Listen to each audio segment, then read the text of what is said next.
अगर हिम्मत है तो आज आओ, इस्तीफा दो। आज इस्तीफा दो, मुकाबला करो, देखते हैं। मैं इन चारों बेईमानों से कह रहा हूं, अगर तुम में हिम्मत है तो इस्तीफा दो। खुदा की कसम खाकर कह रहा हूं, तुम जब दोबारा चुनाव लड़ोगे इस्तीफा देकर, तुम्हारी जमानत नहीं बचेगी। है तुम में हिम्मत तो बोलो, नीतीश को आ जाओ, तेजस्वी को आओ, तुम्हारे लिए कैंपेन करो। ओवैसी अकेला खड़ेगा, इन सबसे मुकाबला करेगा। मगर इस्तीफा नहीं देंगे, इस्तेसाल करेंगे। इनमें हिम्मत नहीं है इस्तीफा देने की। अरे तुम नहीं जीते, मजलिस की मोहब्बत में अवाम ने वोट दिया। तुम नहीं, तुम्हारी जात नहीं जीती, सीमांचल की लड़ाई के लिए अवाम ने वोट दिया। तुम्हारे बाप की वजह से तुम नहीं जीते, सीमांचल के गरीबों की वजह से तुमको कामयाबी मिली। ये समझ गए कि इनकी जात बहुत बड़ी है, इनफरादियत बहुत बड़ी है। अरे याद रखो, असदुद्दीन ओवैसी को अगर आज पहचान मिली तो अल्लाह के फजलो करम से मजलिस इत्तेहादुल मुस्लिमीन की वजह से मिली। मैं मजलिस की वजह से हूं, अगर मजलिस नहीं मगर नहीं हूं तो मैं कुछ भी नहीं। तो इन लोगों ने समझ लिया कि हम बहुत बड़े हो गए। अरे तुम कभी बड़े नहीं हो सकते। तुमने कौम से गद्दारी की, सीमांचल से गद्दारी की, गरीबों से गद्दारी की। तुम छोटे थे और हमेशा छोटे रहोगे इंशाअल्लाह। मेरे अजीज दोस्तों और बुजुर्गों, ये चार के चार जब निकलकर लालू के घर पर गए तो किसी ने मुझे तस्वीर भिजाई थी कि ये चार के पैर में चप्पल नहीं है, नंगे पैर बैठे हैं। चार के पैरों में चप्पल नहीं है, नंगे पैर बैठे, और लालू उसकी औलाद के पैर में चप्पल है। ये तुम्हारी इज्जत है। अरे हम तो तुमको अपने कंधे पर बिठाया था। सीमांचल की जनता ने तुमको अपनी आंखों का नूर बनाया था, अपनी पहचान बनाया था, मगर तुमको इज्जत रास नहीं आई। तुम चले गए, उसके पैरों में चले गए, तुम लालू के परिवार के।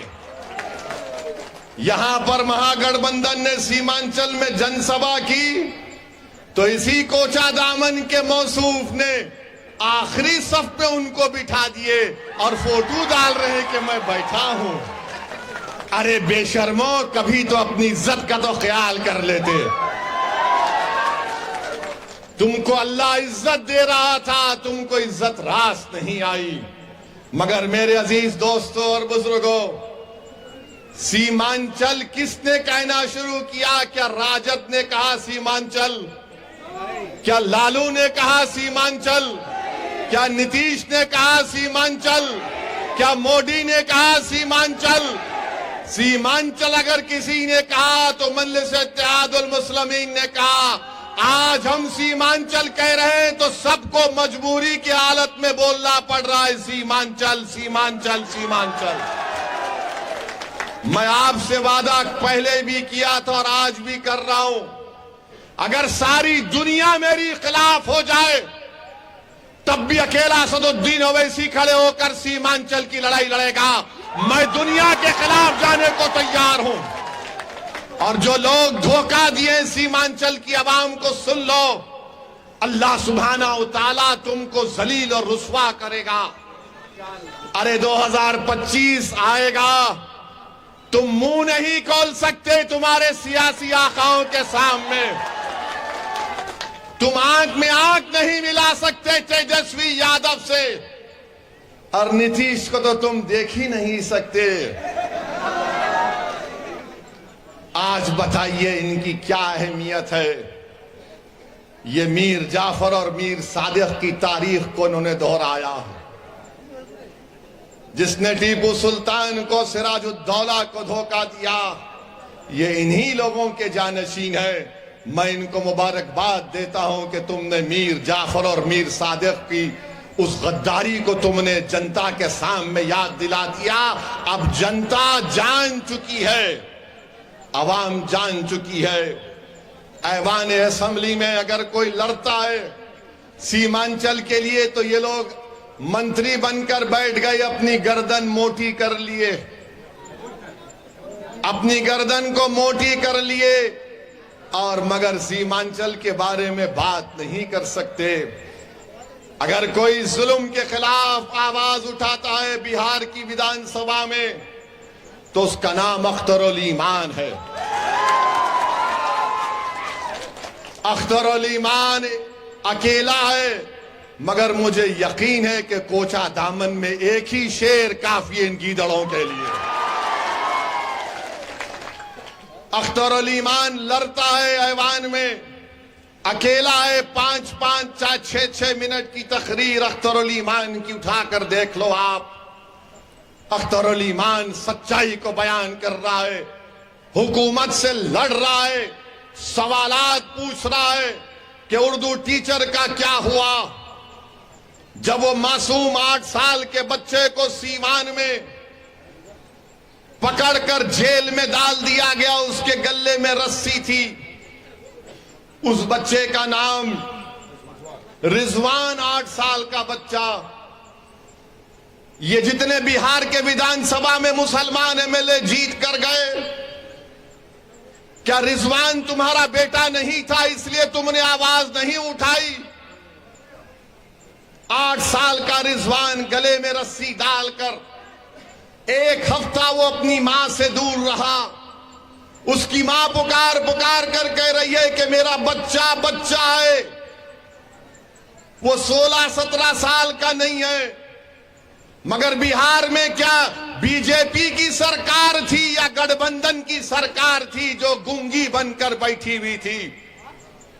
रिजवान की मां पुलिस स्टेशन के आगे 8 दिन तक अपने लख्ते जिगर के लिए तड़पती रही कि मेरा बेटा अंदर है, मैं कैसे बाहर जिंदा रह सकती हूं। ये इंसाफ महागठबंधन का। 8 दिन तक एक मां अपने 8 साल के बच्चे को तड़पती रही। किसने रिजवान के खिलाफ आवाज उठाई? किसने रिजवान की तकलीफ को अपने बेटे की तकलीफ की तरह महसूस किया? किसने उस तड़पती मां के आंसुओं को समझा? वो मजलिस इत्तेहादुल मुस्लिमीन और असदुद्दीन ओवैसी और अख्तरुल ईमान थे जिन्होंने रिजवान के लिए आवाज उठाई।